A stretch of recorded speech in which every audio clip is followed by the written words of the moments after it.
Thanks for clicking. Let's get right into this full story. So, I've never been great with fashion, but I figured I had it all under control this time. I got an invitation to a formal business event hosted by my company. It was supposed to be a huge networking night, so I knew I had to dress to impress, right? Simple enough. But I made one huge mistake. I didn't actually read the dress code. The invitation said formal attire, and my brain immediately went to black tie. Cue me dusting off my rented tuxedo, the one I'd used for a wedding 2 years ago. I figured this was the perfect chance to wear it again. After all, it had to be better than showing up in a suit that wasn't as fancy, right? Fast forward to the event. I walk into the ballroom feeling like $1,000,000. The room is full of well-dressed professionals in suits and dresses, but as I scan the crowd, something feels off. I couldn't put my finger on it at first, but then it hit me. It wasn't just the tuxedo that was out of place. It was how I was wearing it. Everyone else was wearing sleek suits, evening gowns, the kind of stuff you see in all the fashion magazines. I was wearing a tux with a bow tie that was slightly too loose, a cummerbund that felt like it was suffocating me, and shoes that I hadn't polished in way too long. It wasn't just the outfit, it was the fact that I looked like I was in costume for a James Bond movie. I tried to act cool and not make a scene. But when I looked over at the refreshment table, there was a very well-dressed woman who looked me up and down and whispered to her friend. I'm pretty sure they were laughing. Great. So now, I'm stuck in this tux, trying to blend in when one of the senior executives from the company walks up to me. He's wearing a perfectly tailored suit and a tie that I can only assume was hand-woven by monks. He looks me up and down with this strange expression on his face. Nice tux, he says, his voice dripping with sarcasm. Are you headed to a wedding? At this point, I'm sweating bullets. I mumble something about business formal and trying to make a good impression, but it's clear I've made a fool of myself. After that lovely encounter with the senior executive, I decided to head to the bar. Maybe some liquid courage would help me survive the rest of the night. I grabbed a gin and tonic and tried to shrink into the background, hoping to avoid any more awkward confrontations. But, of course, that was when the event organizer, who I'd met briefly before, came up to me with a bright smile. She looked at me and said, "Oh, you're here. I'm so glad you made it." I couldn't help myself. My eyes widened.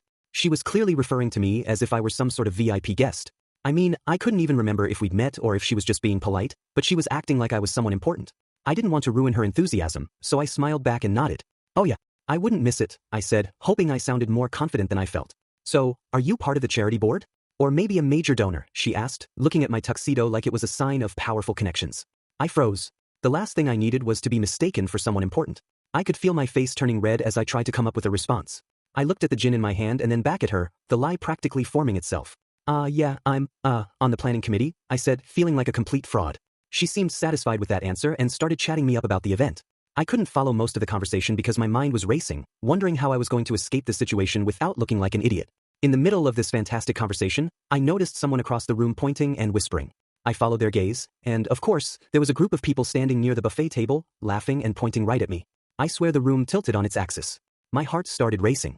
I suddenly felt like I was in a fishbowl and everyone was watching me. I tried to casually look away, but they weren't being subtle, they were definitely laughing about me. I felt like a circus clown in a room full of experts. I gave the event organizer a weak smile and excused myself. I needed to go to the bathroom to regroup, but as I turned to leave, I bumped into the same senior executive from earlier. This time, he didn't look as amused. "So, still pretending to be a part of the event?" he asked, his voice low but cutting. I had no idea what to say. I'd been caught in a lie, and now there was no way to escape the awkwardness. I stood there, frozen, like a deer caught in headlights. The senior executive's eyes bore into me as I stammered, trying to come up with a response. But it felt like everything I said just dug me deeper into a hole. "Look, I'm just here to enjoy the night," I muttered, desperately trying to play it cool. But my voice cracked, and I could feel my face heating up again. The executive smirked, clearly not buying it. "Enjoying the night in a tuxedo, huh? That's a first." I tried to laugh it off, but my nerves were getting the best of me. "It's a long story. I didn't read the dress code." The words tumbled out before I could stop them, and I immediately regretted it. His expression shifted to one of pure amusement. "Ah, so you're that guy," he said, shaking his head. "That explains a lot." I could feel my entire body sinking into the ground. Great. I was the laughingstock of the event, and now I was officially known as the guy who couldn't read the dress code. Trying to salvage some dignity, I muttered something about getting a drink and started walking toward the bar again, but this time, it wasn't as easy. Every step felt like it was being watched. I could hear whispers and see side-eye glances as I walked past groups of people who were obviously trying to hide their smirks. I had become a walking punchline. At the bar, I ordered another gin and tonic, hoping to numb the embarrassment. I could feel the alcohol start to take the edge off, but it wasn't enough. It didn't help that the bartender was now treating me with a mix of pity and amusement, like he knew exactly what was going on in my head. Just as I was starting to feel like I could disappear into the floor, I heard someone clear their throat behind me. I turned around and saw the event organizer again. She looked even more chipper than before, which only made me feel worse. "Hey, I was thinking, it's such a casual event tonight. Why don't you join me and a few of the others for a group photo?" she said with way too much enthusiasm. "You look great in the picture." A group photo. The entire company with me looking like a misguided extra from a Bond film. For a second, I thought about making some excuse, like I needed to use the bathroom or that I had an emergency. But then I realized I had no way out. I was already this deep in, and I was either going to double down on the tux or back out and cement my status as awkward guy who can't handle social situations. So, with as much grace as I could muster, I nodded. Sure, why not?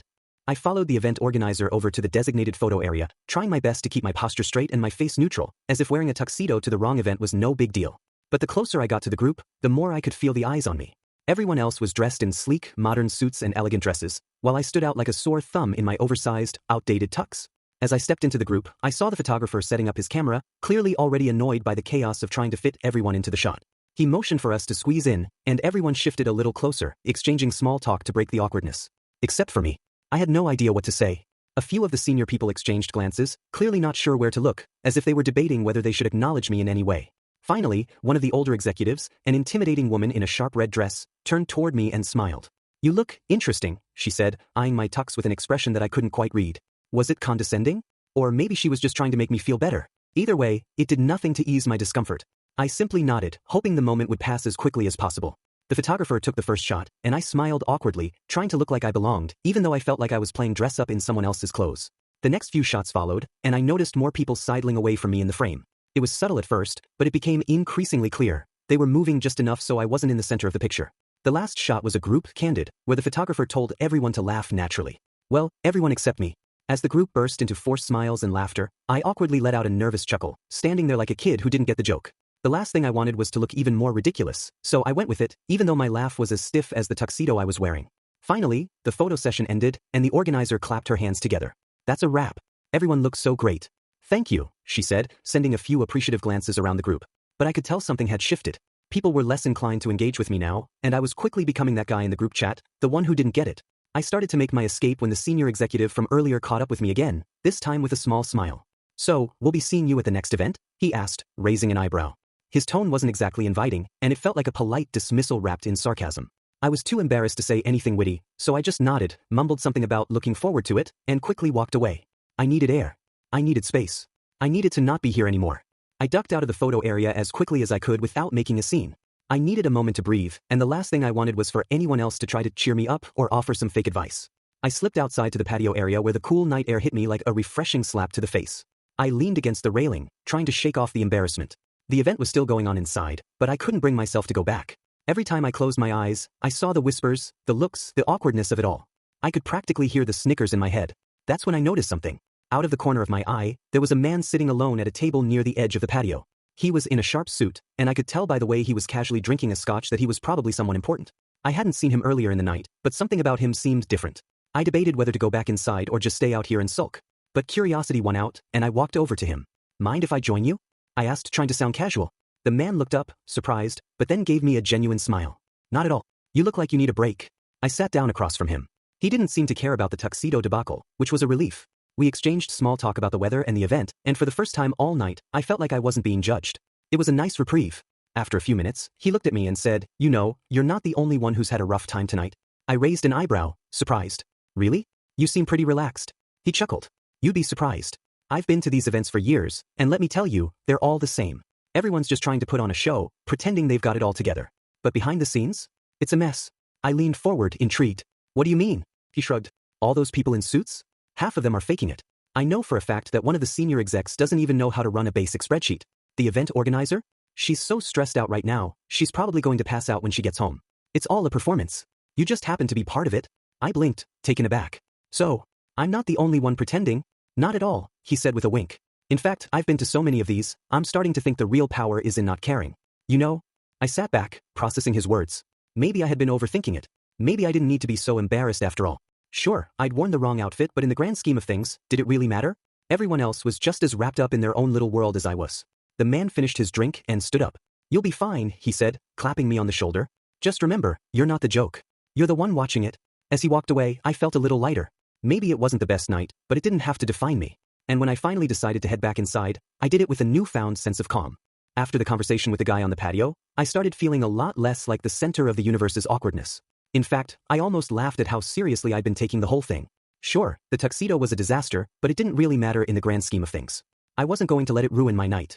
I walked back into the ballroom with my head a little higher, still feeling the sting of embarrassment, but also with a sense of purpose. No more hiding.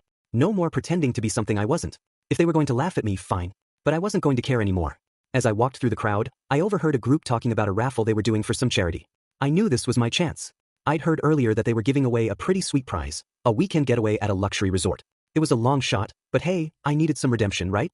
I went up to the raffle table, wrote my name down, and handed it to the volunteer, who barely even looked up at me. Honestly, I was just doing it for fun at this point, anything to give me a reason to stay positive after the humiliation. The rest of the night seemed to fly by. I mingled with a few people, tried not to be too self-conscious about the tuxedo, and even had a couple of decent conversations. When it was finally time to announce the raffle winner, I was standing near the stage, chatting with a colleague, when the volunteer picked up the ticket. "All right, folks," she said with a smile. "The winner of our weekend getaway is... my name..." I froze. With me? The guy who didn't belong in a tuxedo?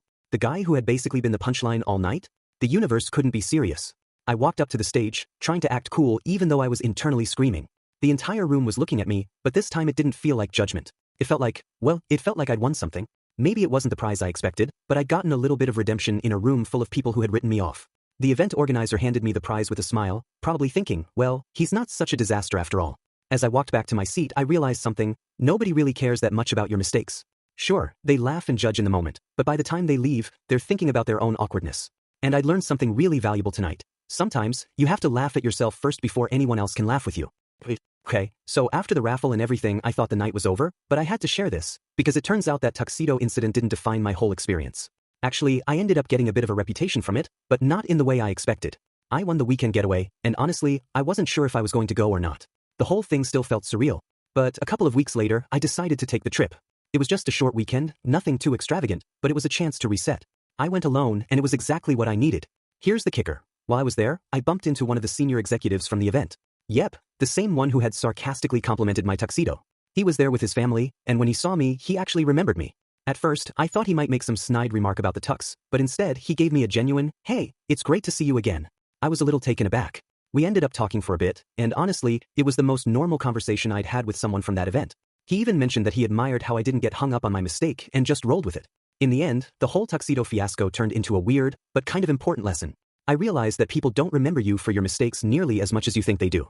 And more importantly, the people who matter, the ones who really matter, are the ones who'll see you for more than just that one moment of awkwardness. So yeah, the tux wasn't the highlight of my night, but the takeaway from the whole thing? You can't always control what happens, but you can definitely control how you let it affect you. And in the end, it wasn't the tuxedo that mattered. It was how I handled the night that counted.